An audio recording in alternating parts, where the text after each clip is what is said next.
Elon Musk हमेशा से वो फेमस नाम नहीं थे जिन्हें हम आज जानते हैं। उनकी जर्नी पहले ही शुरू हो गई थी।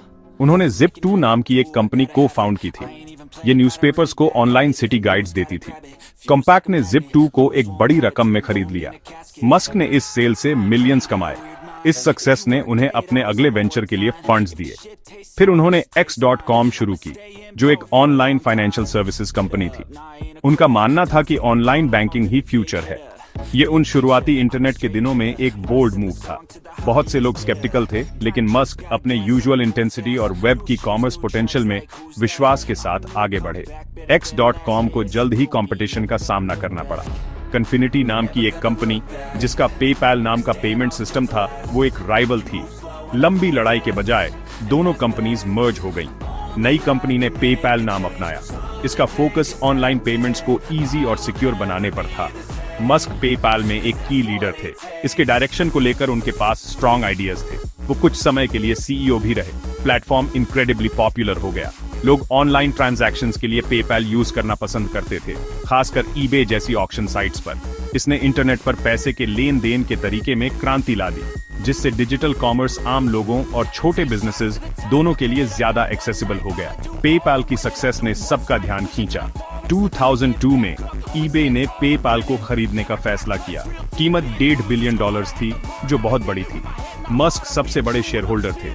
उन्हें इस सेल से करीब $180 मिलियन मिले। ये बहुत बड़ी रकम थी। वो बहुत आराम से रिटायर हो सकते थे। वो आराम की जिंदगी जी सकते थे। लेकिन मस्क अलग थे। उन्हें सिर्फ रिलैक्स करने में इंटरेस्ट नहीं था। उनके पास बहुत बड़े प्लान्स थे। उन्होंने दुनिया में ऐसी प्रॉब्लम्स देखी जिन्हें वो सॉल्व करना चाहते थे। उनका दिमाग पहले से ही नए इनक्रेडिबली एम्बिशियस प्रोजेक्ट्स की ओर दौड़ रहा था, जिन्हें दूसरे लोग नामुमकिन सपने समझ सकते थे। इस नई फॉर्च्यून से मस्क ने कोई ट्रॉपिकल आइलैंड नहीं खरीदा। उन्होंने सिर्फ रहने के लिए कोई बड़ा मैंशन नहीं बनाया। इसके बजाय उन्होंने लगभग सब कुछ रिस्क पर लगाने का फैसला किया। वो इंसानियत की कुछ सबसे बड़ी चैलेंजेस का सामना करना चाहते थे। उन्होंने सस्टेनेबल एनर्जी के बारे में सोचा। उन्होंने लाइफ को मल्टीप्लैनेटरी बनाने के बारे में सोचा। ये कोई छोटे सपने नहीं थे। ये ऐसे आइडियाज थे जो दुनिया बदल सकते थे। उन्होंने अपना पैसा उन वेंचर्स में लगाने का फैसला किया जो लगभग साइंस फिक्शन जैसे लगते थे। इस डिसीजन ने उन कंपनीज की नींव रखी जिन्होंने बाद में उनकी लेगेसी को डिफाइन किया और पूरी इंडस्ट्रीज को रीशेप किया। जो कुछ भी अचीवेबल माना जाता था, उसकी सीमाओं को आगे बढ़ाया। मस्क के पास इंसानियत के फ्यूचर के लिए एक ग्रैंड विजन था। उनका मानना था कि लॉन्ग टर्म सर्वाइवल के लिए इंसानों को मल्टीप्लैनेटरी स्पीसीज बनना होगा। इसका मतलब था मार्स पर जाना। लेकिन स्पेस ट्रैवल इनक्रेडिबली महंगा था। मौजूदा रॉकेट्स ऐसे सपने के लिए बहुत कॉस्टली थे। उन्होंने रिफर्बिश्ड रशियन रॉकेट्स खरीदने की कोशिश की। उन्हें वे अपने प्लान्स के लिए बहुत महंगे और अनरिलायबल लगे। उन्हें एहसास हुआ कि अगर उन्हें सस्ते रॉकेट्स चाहिए तो शायद उन्हें खुद बनाने होंगे। ये एक रेडिकल सोच थी। बहुत कम इंडिविजुअल्स ने कभी ऐसी कोशिश की थी। एरोस्पेस इंडस्ट्री पर बड़ी कॉर्पोरेशंस और सरकारों का दबदबा था, जिनके पास वास्ट रिसोर्सेज थे। 2002 में इलॉन मस्क ने स्पेस एक्सप्लोरेशन टेक्नोलॉजीज कॉर्प की स्थापना की, जिसे स्पेसएक्स के नाम से बेहतर जाना जाता है। उन्होंने इसे शुरू करने के लिए अपने पेपैल मनी का एक सिग्निफिकेंट पोर्शन, लगभग $100 मिलियन इस्तेमाल किया। उनका गोल क्लियर था, स्पेस ट्रैवल की कॉस्ट को ड्रामेटिकली कम करना। उनका लक्ष्य रॉकेट्स को एयरप्लेन्स की तरह रीयूजेबल बनाना था। ये एक ऐसी इंडस्ट्री में रेवोल्यूशनरी आइडिया था जो रॉकेट्स को एक यूज के बाद फेंक देती थी। एरोस्पेस फील्ड के कई एक्सपर्ट्स बहुत स्केप्टिकल थे। उन्हें लगा कि वो इनएक्सपीरियंस्ड हैं। उन्हें लगा कि उनके पैसे जल्द ही खत्म हो जाएंगे। उन्होंने इस ऑडेशियस नई कंपनी के लिए फेलियर की भविष्यवाणी की। स्पेसएक्स के शुरुआती दिन इनक्रेडिबली डिफिकल्ट थे। मस्क और उनकी छोटी टीम ने बिना थके काम किया। उन्हें कई टेक्निकल चैलेंजेस का सामना करना पड़ा। उनके पहले रॉकेट का नाम फाल्कन 1 था। 2006 में पहला लॉन्च अटेम्प्ट फेल हो गया। रॉकेट में आग लग गई और वो अर्थ पर वापस गिर गया। 2007 में दूसरा लॉन्च भी फेल हो गया। 2008 में तीसरा लॉन्च फिर से फेल हो गया। इस बार अपने साथ नासा सैटेलाइट्स भी ले डूबा। हर फेलियर एक बड़ा सेटबैक था। मनी तेजी से खत्म हो रहा था। मस्क पर इमेंस प्रेशर था। उन्होंने बाद में कहा कि अगर चौथा लॉन्च फेल हो जाता तो स्पेसएक्स खत्म हो गया होता। ये इंटेंस स्ट्रेस और लगभग निराशा का दौर था। लेकिन मस्क ने हार नहीं मानी। सितंबर 2008 में फाल्कन 1 का चौथा लॉन्च सक्सेस रहा। ये अर्थ ऑर्बिट तक पहुंचने वाला पहला privately developed liquid fuel rocket बन गया। ये एक मॉन्यूमेंटल अचीवमेंट थी।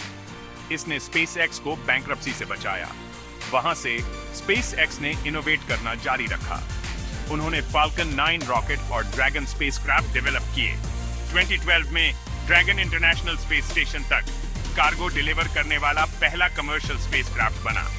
स्पेसएक्स का एक की इनोवेशन रॉकेट्स को रीयूजेबल बनाना है। वे अपने रॉकेट बूस्टर्स को सफलतापूर्वक अर्थ पर वापस लैंड कराते हैं। एक ऐसा नजारा जो अब लगभग रूटीन बन गया है, लेकिन कभी इम्पॉसिबल माना जाता था। जब मस्क स्पेसएक्स के साथ सितारों का सपना देख रहे थे, तो उनकी नजर अर्थ की प्रॉब्लम्स पर भी थी। वो क्लाइमेट चेंज को लेकर बहुत चिंतित थे। उनका मानना था कि फ्यूचर के लिए सस्टेनेबल एनर्जी बहुत क्रूशल है। इसका एक बड़ा हिस्सा ट्रांसपोर्टेशन में फॉसिल फ्यूल्स से दूर जाना था। वो दुनिया को दिखाना चाहते थे कि इलेक्ट्रिक कार्स गैसोलीन कार्स से बेहतर हो सकती हैं। उन्होंने ऐसे इलेक्ट्रिक व्हीकल्स की कल्पना की जो सिर्फ एनवायरमेंटली फ्रेंडली ही नहीं, बल्कि फास्ट, ब्यूटीफुल और डिजायरेबल भी हों। वो इस धारणा को तोड़ना चाहते थे कि इलेक्ट्रिक कार्स स्लो, बोरिंग होती हैं या उनकी रेंज बहुत लिमिटेड होती है, जैसे ग्लोरिफाइड गोल्फ कार्ट्स हों। 2004 में मस्क ने टेस्ला मोटर्स नाम के एक छोटे इलेक्ट्रिक कार स्टार्टअप में इन्वेस्ट किया। वो चेयरमैन बने और इसके प्रोडक्ट डिजाइन में एक की फिगर रहे। उन्होंने शुरू में टेस्ला फाउंड नहीं की थी, लेकिन वो जल्द ही इसकी ड्राइविंग फोर्स बन गए। टेस्ला ने जो पहली कार बनाने का प्लान किया वो रोडस्टर थी। ये लोटस एलिस चैसी पर बेस्ड थी। गोल एक high performance electric sports car बनाना था। रोडस्टर को डेवलप करना उम्मीद से कहीं ज्यादा मुश्किल था। इसमें कई डिलेज और कॉस्ट ओवररन्स हुए। बैटरी टेक्नोलॉजी, मोटर डिजाइन और सॉफ्टवेयर इंटीग्रेशन में इमेंस चैलेंजेस थीं। कंपनी अपने शुरुआती सालों में लगातार फाइनेंशियल कोलैप्स के कगार पर थी। टेस्ला को उसका सामना करना पड़ा, जिसे मस्क अक्सर प्रोडक्शन हेल कहते हैं। यह खासकर रोडस्टर और बाद में मॉडल 3 के लिए सच था। ऐसे भी मौके आए जब टेस्ला के पैसे खत्म होने के बहुत करीब थे। 2008 के फाइनेंशियल क्राइसिस के दौरान स्पेसएक्स और टेस्ला दोनों बुरी तरह स्ट्रगल कर रहे थे। मस्क को कंपनीज को जिंदा रखने के लिए अपनी बची हुई पर्सनल फॉर्च्यून लगानी पड़ी। उन्होंने इसे ऐसे बताया जैसे ये चुनना कि किस बच्चे को बचाया जाए, सिवाय इसके कि उन्होंने दोनों को बचाने की कोशिश की। मॉडल एस, जो 2012 में लॉन्च हुई, एक गेम चेंजर थी। इसने कई अवार्ड्स जीते और दिखाया कि electric cars luxurious, high performing हो सकती हैं और उनकी लॉन्ग रेंज हो सकती है। इस कार ने सच में पब्लिक की सोच बदल दी। अपनी कार्स को सपोर्ट करने के लिए टेस्ला ने सुपर चार्जर्स नाम से फास्ट चार्जिंग स्टेशंस का अपना नेटवर्क बनाया। इसने रेंज एंजाइटी प्रॉब्लम को एड्रेस किया, जिससे इलेक्ट्रिक कार में लॉन्ग डिस्टेंस ट्रैवल प्रैक्टिकल हो गया। टेस्ला ने मॉडल 3 और मॉडल Y के साथ ज्यादा अफोर्डेबल इलेक्ट्रिक कार्स के लिए जोर लगाना जारी रखा। इन मॉडल्स का टारगेट मैस मार्केट था। कई प्रोडक्शन चैलेंजेस, फाइनेंशियल स्केयर्स और इंटेंस स्क्रूटनी के बावजूद टेस्ला दुनिया की सबसे वैल्यूएबल ऑटोमेकर बन गई। इसकी सक्सेस ने एस्टैब्लिश्ड कार कंपनीज को इलेक्ट्रिक व्हीकल्स को सीरियसली लेने और अपने ईवी प्रोग्राम्स को एक्सेलरेट करने पर मजबूर किया, जिससे ऑटोमोटिव लैंडस्केप पूरी तरह बदल गया। इलॉन मस्क के एम्बिशंस रॉकेट्स और कार्स पर ही नहीं रुके। उन्होंने एक और ग्लोबल जरूरत देखी, हर जगह फास्ट, रिलायबल इंटरनेट एक्सेस। दुनिया के कई हिस्सों में, खासकर रूरल और रिमोट एरियाज में, अच्छी इंटरनेट कनेक्टिविटी की कमी है। इसे सॉल्व करने के लिए मस्क ने स्टारलिंक शुरू किया, जो स्पेसएक्स के तहत एक प्रोजेक्ट है। आइडिया यह है कि लो अर्थ ऑर्बिट में छोटे सैटेलाइट्स का एक ह्यूज कॉन्स्टलेशन बनाया जाए। ये सैटेलाइट्स प्लैनेट पर कहीं भी यूजर्स तक हाई स्पीड इंटरनेट पहुंचाएंगे। ये एक मैसिव अंडरटेकिंग है, जिसमें थाउजेंड्स ऑफ सैटेलाइट्स और यूजर टर्मिनल्स और गेटवे स्टेशंस का एक कॉम्प्लेक्स ग्राउंड इंफ्रास्ट्रक्चर चाहिए। स्टारलिंक का एम उन जगहों पर इंटरनेट पहुंचाना है जहां ये अनरिलायबल, एक्सपेंसिव या पूरी तरह से अनअवेलेबल रहा है। एविएशन और मैरिटाइम इंडस्ट्रीज में भी इसके पोटेंशियल एप्लीकेशंस हैं। ये प्रोजेक्ट स्पेसएक्स के लॉन्च कॉस्ट्स कम करने के कोर मिशन के साथ सिनर्जिस्टिक है। स्पेसएक्स अपने स्टारलिंक सैटेलाइट्स को कहीं ज्यादा चीपली लॉन्च कर सकता है, बजाय इसके कि उसे लॉन्च के लिए किसी दूसरी कंपनी को पे करना पड़े। हालांकि स्टारलिंक को भी चैलेंजेस का सामना करना पड़ रहा है। इनमें इतने बड़े सैटेलाइट कॉन्स्टलेशन को मैनेज करने की टेक्निकल कॉम्प्लेक्सिटी, स्पेस डिब्री की चिंताएं और नेटवर्क को डिप्लॉय और मेंटेन करने की कॉस्ट शामिल है। एस्ट्रोनॉमर्स ने भी सैटेलाइट्स की ब्राइटनेस से ऑब्जर्वेशंस में इंटरफेरेंस को लेकर चिंता जताई है। मस्क की कंपनीज स्पेसएक्स, टेस्ला और अब स्टारलिंक सभी एक बड़े विजन के इंटरकनेक्टेड हिस्से हैं। स्पेस एक्स का एम इंसानियत को मल्टी प्लैनेटरी बनाना है, जिसकी शुरुआत मार्स से हुई। टेस्ला सस्टेनेबल एनर्जी की ओर ट्रांजिशन को एक्सेलरेट करती है, जो अर्थ और फ्यूचर की मार्शियन कॉलोनीज के लिए भी वाइटल है। स्टारलिंक अर्थ और पोटेंशियली मार्स के लिए भी कम्युनिकेशन इंफ्रास्ट्रक्चर प्रोवाइड कर सकता है। ये स्पेस एक्स के मार्स एम्बिशंस को फंड करने में मदद के लिए रेवेन्यू भी जनरेट कर सकता है। मस्क का विजन सिर्फ इंडिविजुअल टेक्नोलॉजीज के बारे में नहीं है, ये इंसानियत के लिए एक सस्टेनेबल और एक्सपेंसिव फ्यूचर बनाने, एग्जिस्टेंशियल रिस्क से निपटने और लोगों को बड़ी पॉसिबिलिटीज में विश्वास करने के लिए इंस्पायर करने के बारे में है। पेपैल से लेकर इन ग्राउंड ब्रेकिंग कंपनीज को लीड करने तक इलॉन मस्क की जर्नी जबरदस्त डिटर्मिनेशन की कहानी है। उन्हें कई बार स्केप्टिसिज्म, बार फेलियर्स और नियर फाइनेंशियल रूइन का सामना करना पड़ा।